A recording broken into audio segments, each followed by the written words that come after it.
খিচুড়ি আজকের বৃষ্টির দিনে বর্ষার দিনে গরুর মাংসের খিচুড়ি সেই স্বাদ।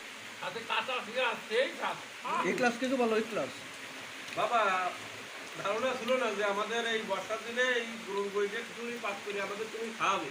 তা যাক উপরালা বিষয় আমাদের এই যে শ্বশুর বিটার ক্যামেরা মারবে শ্বশুর বিটার গুলো শ্বশুর বিটার দৌলত আমরা এই বর্ষার দিনে এই খিচুড়ি খেতে পারতেছি, এটা আলহামদুলিল্লাহ। তাকে আন্তরিকভাবে শুভেচ্ছা জানাই। সে আমাদেরকে এত সুন্দরভাবে খিচুড়ি পাক করে খাওয়াচ্ছে। এই বৃষ্টির দিনে কঠিন বৃষ্টি চলছে, নিম্নচাপ, তার ভিতরে এত কষ্টের মধ্যেও সে আমাদেরকে গরুর মাংস দিয়ে খিচুড়ি খাওয়াচ্ছে। খুব কষ্ট করেছে বেচারা। মনিরামপুর থানার ঐতিহ্যবাহী রাঁধুনি বিপ্লব হোসেন এবার গেল